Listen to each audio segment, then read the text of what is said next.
Good afternoon, Rabun County. It's Roger Glenn with Post Realty. We haven't seen you in a while, so we're really happy to be here today with Shane Burns, who's the branch manager of HOMESTAR Financial in your brand new office right here on East Savannah Street in Clayton. Love it. So happy to be downtown. Yeah, it's a great spot. So everybody probably knows where it is, but I guess it's right across the street from Sherwin-Williams. Yeah, Sherwin-Williams. Yeah. Yeah, it's in a great location. We walk downtown regularly for lunch. Might not be good for the waistline, but it's great to be back downtown. So we love that. We also, we get a lot of clients just walking in the door, which is fabulous. And that's why we want to be here in the downtown area. Yeah. So we're very accessible. Yeah, and you've got parking on the south side of the building as well as the north side of the building. Plenty of parking, very accessible. Yeah, that's awesome. Yeah. Well, congratulations. The space looks fantastic. Thank you. You should come see it for yourself. Yes, absolutely. Lots of everything in the office we bought locally, so it's great. We've got local art. Of course, we furnished it from the local businesses. So go see Rebecca McCracken at Reeves Hardware. She's the talent for decorating. We like those clothes. Yeah. Those are good. We'll have to do a feature on them. There you go. So, there you go. Well, for folks that aren't familiar with HOMESTAR, can you just tell us a little bit about the company and its history and sort of how you came to be in Clayton and the services that you offer to consumers? So HOMESTAR they were founded here in Georgia. Our home base is actually in Gainesville, Georgia. However, we do have offices in 30 states throughout the United States, and we're growing. Nearly monthly, we have another state that's added to our list. As a HOMESTAR agent, any state that we have an office, we can be licensed in. So I often help investor clients who are purchasing homes in lots of locations. They have one file with me. It goes to wherever they want to go. So it works out really well for them. As far as the history of HOMESTAR, we're the #1 agency in the state of Georgia. We're in the top 100 in the nation, which is fabulous. Even though we are corporate, we very much pride ourselves on being the hometown lender, and that is what we do. So our particular office is owned by Corey Cantrell, and he owns several branches throughout the North Georgia area. And our team culture is pretty energetic, pretty lively. It's pretty cool. We kind of value ourselves as the team that cares. We're here to support anybody, whatever your walk is in life, whatever it is that it takes for us to help you get into a home, we're going to go on that journey with you, and we really want to value you and help you get into that home. And sometimes it takes a year. I met with a client, I kid you not, September of 2020, and we closed on his first home September of 2021. Yeah. And it took a full year for us to get there, but he never quit working on it, and I never quit helping him work towards it. So, and that's huge, and that's what all of our offices try to do. That's why we interject ourselves into the local community. This is where we live. This is where we are, and these are the people that we love, and we truly care about, getting them in their homes. Yeah. So it's not simply a matter of walking in the door with a perfect credit score and sufficient income and open and shut sort of, but really consultative, relational approach to working with people over some period of time. Exactly. And we do a lot of coaching for first-time home buyers too. They have no idea what to expect. They don't know, what are all the things that I'm going to need? What are the steps that are going to happen once we start? What kind of funds do I need up front? What am I going to need at closing? There's so many steps throughout the process, and we explain that to them before they get started. We help them throughout the journey, and a lot of times they even come in and they sit down with their parents, and the parents have already bought homes, but it's kind of like trying to be the kid's coach from the sideline. Sometimes it's better to let the people that have the experience actually coach your child through that process versus you trying to step in and things getting a little, they can get a little edgy. There might be information that the child doesn't necessarily want to share with the parent or whatever. So, but at least they get them in the door, and we can help them as young adults navigate that. And I have first-time home buyers that are in their 40s, and it's great. It's still just as much of an experience for them as it is for somebody in their 20s. Yeah, and of course, in the current sort of market conditions, there's a lot of challenges for first-time home buyers in terms of affordability. And of course, in Rabun, we talk a lot about affordable housing and workforce housing. Yes. But the statistics sort of showing that people are first-time home buyers later and later in life, to your point. I think that's because so many our society is much more transient than it used to be. Mm-hmm. You know, we don't grow up in the same town and live there our whole lives any longer. You know, a job takes you here for 2 years, here for 2 years, here for 3. It doesn't always make sense if you're in town for 2 years to own a home there. You know, if you're going to be in a short-term location and you know that. So I think for a lot of folks, we don't see our stability of, I know I'm going to be here more than a couple of years until we get into our 30s and 40s because of just the climbing that ladder, what it takes to get to that point. And so we do see a lot of folks that are, you know, older in life than what you might expect a first-time home buyer to be, but it's just, you know, that's just where they are in life, and it's just the society that we live in now. And residential is sort of your forte? That's our game, yeah, that's what we do. So we can do residential, anything from single-family homes to condos, townhomes. We also have a great program for, it's called the Rural Living Lifestyle, so it's for hobby farms. Yeah, so we have it's not quite ag lending, but it's very similar. It does have some minimum requirements, like a minimum of 5 acres, but up to 160 acres. And you can have multiple dwellings, you can have multiple outbuildings, and it does support an ag program, which is very viable for this area. Absolutely. A lot of hobby farms or smaller working farms, that sort of stuff. And that's with USDA, or is it for any It's a conforming type of loan program. Okay. Great. That's pretty cool. Yeah, it's new to you, isn't it? Yeah, we can use that. A lot of very cool hobby farms. Yes, there are. And so we also do, you know, we do primary, second, and investment. We also have great jumbo loan products. You know, sometimes things get a little outside the normal box. We have lots of interesting intricacies here with like barn dominiums, and you know, we have fly-in communities, and you know, so we have some very interesting scenarios that kind of can come up, and that's where the difference between working with a local lender and an online lender comes into play, because we know what's going on in the market when you're working with a local lender. And when it comes down to it, comps are everything when you get into unique situations. And we're able to have those discussions, and a lot of times saving a client a lot of money and heartache before it's over with, because I can find out real quickly if we're going to have a comp on a very unique situation where someone's an online lender, they might not even think about it, and you've already paid for an appraisal, you're getting down to the wire, and all of a sudden, you know, you're a week out and an appraisal comes back. You've missed your due diligence period, you've lost your earnest money, and you find out you can't get an appraisal because of the uniqueness of the property. So, but that's where, when you're working with a local lender, we understand the market and what drives it here, and we're able to kind of head off any of those problems for you. Yeah, and having worked with you, I know that you're there from kind of day one. It's not, hey, we'll talk to you in 2 or 3 weeks. No. It's like, okay, what are we dealing with? What are the circumstances? And sort of moving forward. Right. And that is a great thing at HomeStar is we do, of course, appraisals are always handled outside the company. That's just a legality. But from the time I take the loan application until we get to the closing table, outside of appraisal, it's all handled in-house. And everybody does work for HomeStar. And as a matter of fact, our team at Corey Cantrell team has gotten so large that we are actually in the process of, we now have completely our own processing team that just specifically work for our team, and that's it. We actually have our own closer just for our team to make sure that our closings are timely, and we're not necessarily relying on the corporate level of getting it done. We know what we can do right in-house. So we've gone from in-house to super in-house. Super in-house. Yeah. I like that. That's a new term.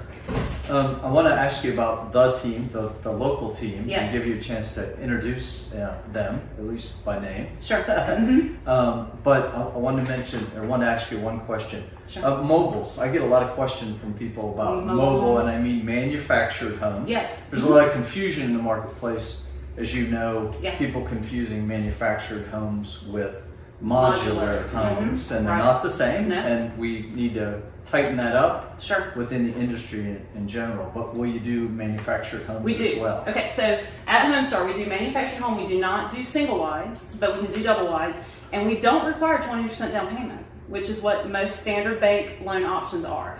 So with a conforming loan, we're going to need a minimum of 5% down, and through FHA we can do 3.5% down. We do have minimum credit score requirements, however. You cannot be below 620 on a mobile home loan.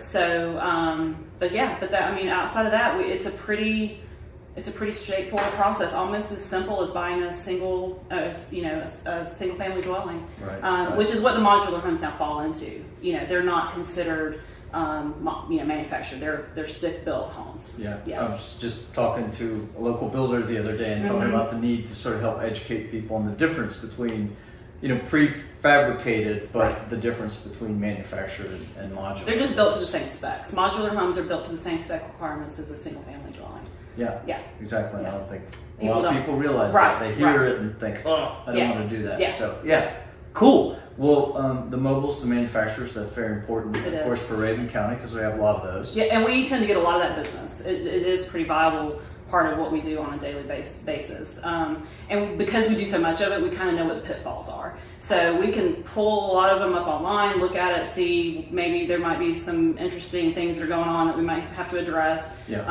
early on in the process. But we'll get right to it as soon as we know what we're dealing with. We get right in there and figure out what we need to do next. Yes. Yeah. Who else works in the Clayton office of HOMESTAR with awesome. you? I'm glad you asked. So we have grown very quickly once we've gotten into this market. We've been very fortunate. Clayton, Rabun County in general has been super supportive of us, and we appreciate that so much. Possibility especially, and we work with a lot of your agents and just love that. So recently we've added Brandy Yarber to our team. She comes to us from the Habersham County market. She works here in Clayton with me, helping handle the traffic. She's a local Habersham girl, known everybody there her whole life, so it's fabulous. She's doing a lot of work over there as well. And then we just hired Zach Collins. He comes from a banking background. We're incredibly excited to have him. He's a young man. I have actually known Zach since he's about 12 years old. And he's blushing. He's charming. He's just the sweetest guy. And but Zach brings a lot of that young 20-something energy, and I love that. He's very knowledgeable about lending. He's learning the mortgage side of lending. He's been more in the cars and that type of lending, but banking's banking. So if you understand the basics, it's just a matter of reapplication. So he'll be doing that, and we actually are super excited to have him here. He lives in Oconee County, South Carolina. We are all in the office licensed in South Carolina, and so we will be growing into that market. He'll be working in the Clayton market. His dad's already asking him, how soon are you moving to Clayton? Because he realizes how much he loves it here. So we're really excited to have him here. And then we also have Nick Torres, who generally works at our Cornelia office, but he is our bilingual agent. So we're able to offer bilingual services through Nick. If anyone's working with a Spanish-speaking client, we can get them in touch with Nick, and he will help translate and work through that whole process with you. Yes. So it's another component we can offer here at our office. And if you're looking for comic relief in a realtor, I can certainly do my best attempt at Spanish. Absolutely. So my children find it very entertaining, at least. So I don't know about anybody else. But right. Cool. Well, you're in a brand new office, and so that in and of itself is pretty exciting. Yes. But what about things that you foresee in the future of HOMESTAR in this office that you're kind of excited about or would like to tell people about? Sure. Well, we're ever expanding. So I would not be surprised if we're not in a larger space before the end of 2022, potentially. We're looking at that, and of course also growing our team. Our focus now will be to also try to grow more in the Hiawassee kind of Towns County area. Yep. We don't have a presence there, and I know that we could offer great services to that area as well. And I know that we have a lot of agents in Rabun County that kind of shift between the two areas, so it would just be a great marriage of all those components together. For us to know that county as well as we know Rabun County would be great, and start to build those connections there, not just with clients but also with lawyers, that do the closings, and with the folks that help kind of facilitate our whole process. Yeah. So that's where our focus will be moving into 22. And we just want to continue to serve the people of Rabun County, get our name out there, have people understand that we're here, that they can walk in our door. We're open 9 to 5, Monday through Friday, and just come see us, and we'll answer questions. And people do that all the time. They'll pop in and they'll have a question, and we love that we're here and we can do that. We can answer that for them. So coming in is a great option, but what are some of the other ways that people can contact you? Sure. So each client or each associate here at the branch does have their own website. So it's going to be www.homestarfc, as in frankcharlie.com /our name. So for me, it'd be Shane Burns. For Brandy, it'll be Brandy Yarber, and then for Zach, it'll be Zach Collins. We'll link those in the video. Perfect. How about that? That sounds great. Yeah, sounds perfect. Yeah. But so you can find us online. We all have social media accounts. We're working on Facebook. We have Instagram. You can find us there. And feel free to friend us on our personal accounts or business accounts, whatever, gets you in touch with us. We can message you that way. But I'm a face-to-face kind of person. I love for you to come to my office. I like to get to know my clients. I have people that, honestly, they become our friends. It's not just about that part of it. We're not just selling a loan for your home. Right. We truly care about you. And I have clients who just come in and just hug our necks and just say hi, or bring us a bite of lunch or drop off a coffee. It's just the sweet. And that's the beautiful thing about our county too. We just live in an amazing community. So you're not getting rid of me if you want to. Well, I'll ask you one final question. Sure. A lot of times it's neat to find out people's personal stories. So what's your personal story with Rabun County? So I moved to Rabun County in 2017. Everybody was like, "What are you doing? You're moving to Rabun County." I was in Oconee County, South Carolina. Knew the area well because I kind of grew up-ish in Oconee County. My family has a long history there. My dad was a military man. We moved back when I was in middle school. Yes, sir, I understand. And so these were my stomping grounds. I hiked here and I played on the river and I knew the area. I've always loved the mountains. Mm-hmm. And so in 2017, my youngest graduated and moved to college. And at the time, I was running a very large commercial farm. It was a lot of work, more than the mortgage industry. And it was time to make a lifestyle change. I knew I wouldn't have the flexibility and freedom to really be able to see her while she was away at school or to do things. Anyway, so long story short, I just kind of said I'm moving to Clayton, Georgia, and I had I didn't have a job. I didn't have a house. I just said that's where I want to go. So I did. I bought a home here. Marsha Ramey at Possibility was my agent. So I bought my first home here in Persimmon Valley, as we both know is like the most beautiful place on the planet, and have never looked back, and quickly got myself integrated in the community. I was fortunate enough to be the general manager for Fortify Kitchen Bar and Fortify Pie for almost 3 years, and loved that job. And that's where I actually made a lot of connections that I work with now. I think they knew and I knew both that probably wasn't my long-term plan. It was just a good way for me to kind of figure out what is the next plan, and still really understand and know the community, because as a military brat, also as the ex-wife of a military man, spent the majority of my life in the military world. You learn quickly that the best way to know your community is to know your people. And if you don't know your people, you're never going to feel like you're part of the community. And so that was my goal, was to really know my community and be part of that community. And something that we do here at HOMESTAR throughout our entire team, throughout the entire corporation, but specifically for our office, is we are involved in the community. We do fundraisers. We support the local cheerleaders. We do these things, and it means a lot to us to do that. It's not just face service. We're not doing it for free advertising. We really care about our community, and we're here to support. Well, it shows. Thank you. That it's very genuine. So, awesome. And I would say that you made a good decision, and you've landed quite well. Thank you. And the community is better for it. Well, I appreciate that. Well, to you and the whole HOMESTAR team, both locally as well as nationally, congratulations on the continued growth and success. And thanks for taking a little bit of time to talk to us. Appreciate it. Yeah, happy to be here with you. So the last thing I always do is ask you to help me say goodbye, and I always say, we'll see you next time, Rabun County. Bye, Rabun County.